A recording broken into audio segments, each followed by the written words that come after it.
শিক্ষা সংক্রান্ত গুরুত্বপূর্ণ আপডেট পেতে অবশ্যই চ্যানেলটিকে সাবস্ক্রাইব করুন, পাশে থাকা বেল আইকনটিতে অবশ্যই ক্লিক করুন।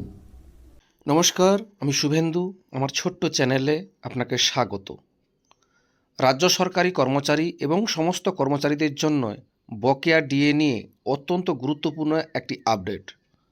মলয় মুখোপাধ্যায় অর্থ সচিবের কাছে একটা গুরুত্বপূর্ণ মেল পাঠিয়েছেন সমস্ত কর্মচারীরা যাতে ডিএ একসঙ্গে পায় তার জন্য। কি দেওয়া হয়েছে একটু দেখুন। অর্থ দপ্তরের দায়িত্বপ্রাপ্ত অতিরিক্ত মুখ্য সচিব মহোদয়, অর্থ বিভাগ, পশ্চিমবঙ্গ সরকার। প্রতি মহাশয় সবিনয় আপনার সহৃদয় অবগতি এবং প্রয়োজনীয় ব্যবস্থা গ্রহণের দাবিসহ নিম্নোক্ত বিষয়গুলো উপস্থাপিত করছি। 1. আপনার স্বাক্ষরিত 996 FP2, 997 FP2 এবং 998 FP2 আদেশ নামা মাত্রই গত 13/3/2026 তারিখে ইস্যু হয়েছে, অথচ সেগুলো প্রকাশ্যে এসেছে গত 16/3/2026 তারিখ রাত্রি 8:30টায়।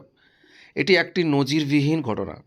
কোনো প্রয়োজনে আদেশনামাগুলো 13/3/2026 থেকে 16/3/2026 রাত 8:29 পর্যন্ত গোপন রাখা হয়েছিল তা জানান।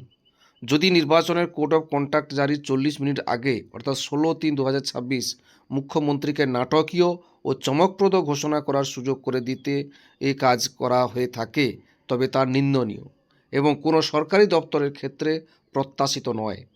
আদেশ নম্বর 998 F2P2 13/3/2026 3 নম্বর অনুচ্ছেদে বলা হয়েছে, the modalities for release of arrear of dearness allowance dearness relief as applicable may be notified by the respective administrative departments thereafter with the concurrence of finance department.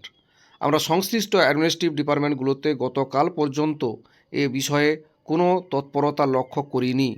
ফলে ডিএ বা DR প্রাপক রাজ্য কর্মীদের মধ্যে কর্মরত ও অবসরপ্রাপ্ত রাজ্য সরকারি কর্মীদের আগামী 31/3/2026 মধ্যে বকেয়া ডিএ বা ডিআর প্রাপ্তি নিশ্চিত হলেও অন্যান্য রাজ্য কর্মীদের ক্ষেত্রে তা চূড়ান্ত অনিশ্চিত ব্যবস্থায় রয়েছে। 3. লড়াইটা আমরা রাজ্য কোষাগার থেকে বেতন পেনশন প্রাপক সমস্ত রাজ্য কর্মীরা একসঙ্গে লড়েছি, অথচ মহামান্য সুপ্রিম কোর্টের রায়ের সুফল থেকে শিক্ষক শিক্ষাকর্মী সহ অন্যান্য রাজ্য কর্মীরা সরকারের সিদ্ধান্তে অনিশ্চিতার মধ্যে পড়বেন, এমনটা confederation of state government employees মূল মামলাকারী সংগঠনের পক্ষ থেকে মেনে নেওয়া সম্ভব নয়। 4. অর্থ দপ্তরের নম্বর 998 F2 13/3/2026 3 নম্বর অনুচ্ছেদ একটি প্রথামাত্র, বাধ্যতামূলক কোনো রুল নয়। আপনি নিশ্চয়ই সহমত হবেন, অর্থ দপ্তর হচ্ছে রুল মেকিং অথরিটি।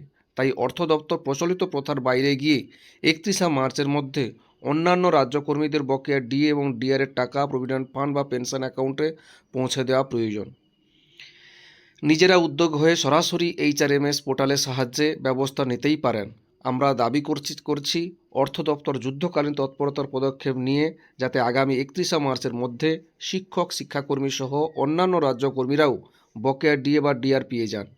5. বলা হচ্ছে এপ্রিল 2008 থেকে ডিসেম্বর 2015 পর্যন্ত সময়কালে বেতন বা পেনশন সংক্রান্ত তথ্য HRMS পোর্টালে না থাকার জন্য এখন এই সময়কালের বকেয়া দেওয়া সম্ভব হচ্ছে না, কিন্তু এই সময়কালে দপ্তরভিত্তিক কোষা পোর্টালে বেতন পেনশন দেওয়া হতো। সেই তথ্য ভাণ্ডার সরকারের কাছে আছে, তাহলে কোষার তথ্য ভাণ্ডার ব্যবহার করে কেন বকেয়া হিসাব করা যাচ্ছে না? তাছাড়া গত 16 মে 2028 মহামান্য সুপ্রিম কোর্টের অন্তর্বর্তী নির্দেশের সময় থেকে তো অর্থ দপ্তর জানতেন যে এপ্রিল 2008 থেকে ডিসেম্বর 2019 পর্যন্ত বেতনে পেনশনের তথ্য ভাণ্ডার প্রয়োজন হবে। তখন থেকে কেন উদ্যোগ নেননি? আসলে এপ্রিল 2008 থেকে ডিসেম্বর 2015 পর্যন্ত বকেয়া প্রদানে বিলম্ব করতেই অর্থ দপ্তর এতদিন দিবানিদ্রা দিচ্ছিলেন। এটি প্রত্যাশিত নয়। ধন্যবাদান্তে ভবনীয় শ্যামল কুমার মিত্র, সভাপতি মলয় মুখোপাধ্যায়, সাধারণ সম্পাদক, confederation of state government employees, Paschimbanga সরকার। এই ছিল একটি আপডেট আপনাদের সঙ্গে শেয়ার করলাম। ভিডিওটি দেখার জন্য অসংখ্য ধন্যবাদ।